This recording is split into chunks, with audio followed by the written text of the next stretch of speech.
Welcome to the deep dive. Today we're digging into Ethereum based on this really helpful, friendly introduction you found.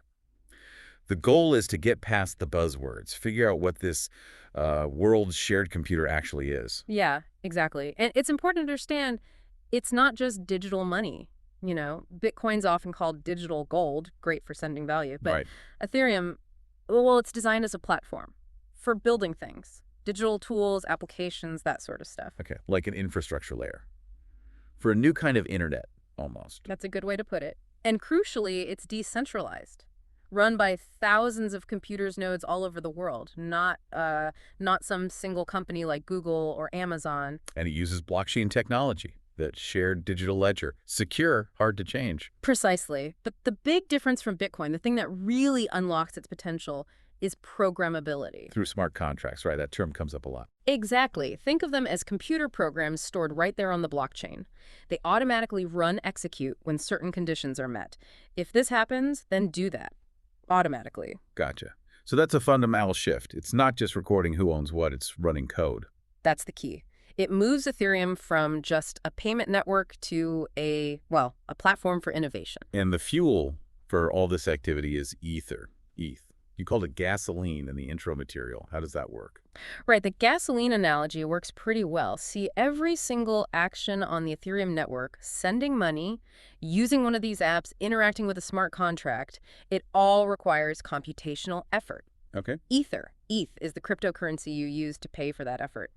These payments are called gas fees. Ah, okay, so the gas fees pay for the computation. They do, and they also serve another purpose. Yeah. They incentivize the people, the validators, who actually run those computers and keep the network secure and running. So validators process transactions, add them to the blockchain, and get paid in ETH for doing that work.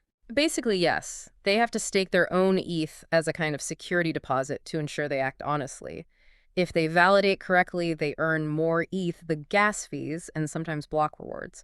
So ETH is both the fuel and the incentive mechanism. And you can also just hold ETH or send it like other cryptos too, right? Oh, absolutely. It has that dual role, fuel for the network, but also an asset you can send, receive, hold, use for payments were accepted. Let's circle back to those smart contracts. The analogy used was a digital vending machine. Can you unpack that a bit? Sure.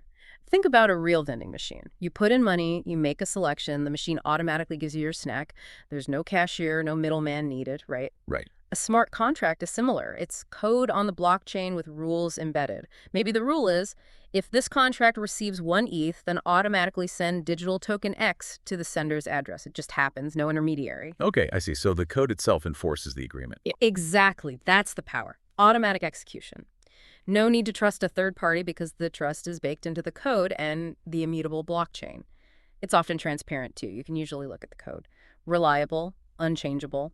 Which enables what people call trustless interactions. The rules are just there. Yeah. In the code. Precisely. It reduces the need for intermediaries in many situations. And these smart contracts are the engines behind dApps, decentralized applications. That's right. dApps are like the apps on your phone or websites you use, but their back-end logic, the core operations, often run on a decentralized network like Ethereum, usually managed by these smart contracts. So the front end, what the user sees, might look familiar, but the under-the-hood stuff is different. Often, yes. Think about DeFi, decentralized finance. You have exchanges where you can swap cryptos directly, peer-to-peer via smart contracts, or lending platforms without traditional banks, or NFTs, non-fungible tokens, marketplaces for digital art, collectibles, even in-game items for some blockchain games where you actually own the item as an NFT. These are all types of dApps. So when I use a dApp or just send some ETH, that action is a transaction. How does it get confirmed and added to the blockchain? You mentioned validators. Right. So you initiate a transaction, it gets broadcast to the network. Validators then pick up a bunch of pending transactions and group them into a block. Okay. They check the transactions are valid, execute any smart contract code involved, and then propose this new block to be added to the chain.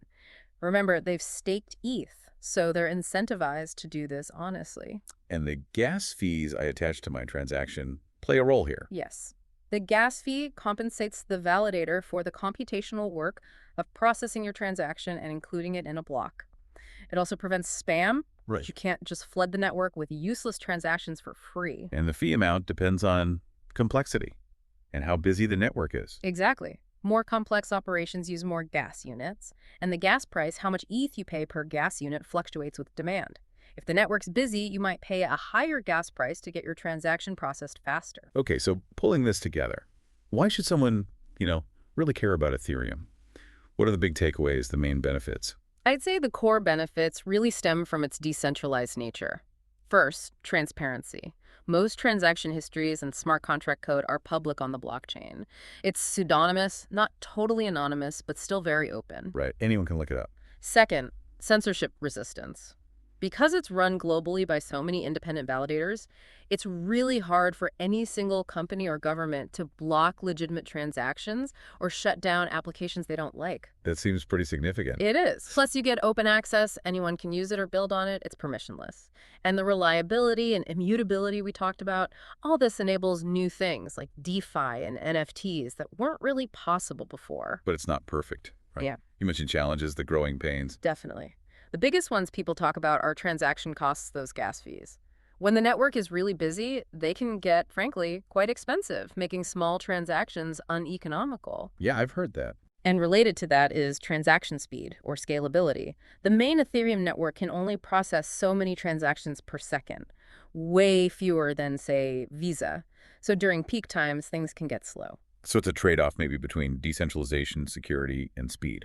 That's often called the blockchain trilemma, yes. Improving one can sometimes impact the others, but there's a lot of active development to address this. Things called layer 2 scaling solutions, like roll-ups, are being built on top of Ethereum to make transactions much faster and cheaper. Interesting. So solutions are in the works. Oh, yeah. Constant innovation. Okay, so wrapping up.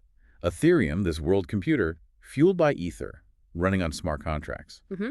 It really does seem like more than just another tech fad.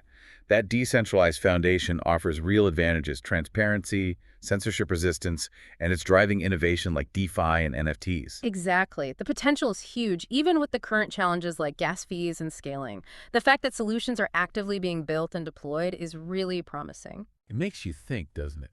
If you have this open, transparent, automated system, what else could it transform in our digital lives? Beyond finance and art, what new kinds of applications could pop up once those growing pains are smoothed out? That's something to chew on. This has been a great deep dive. Thanks for unpacking it all.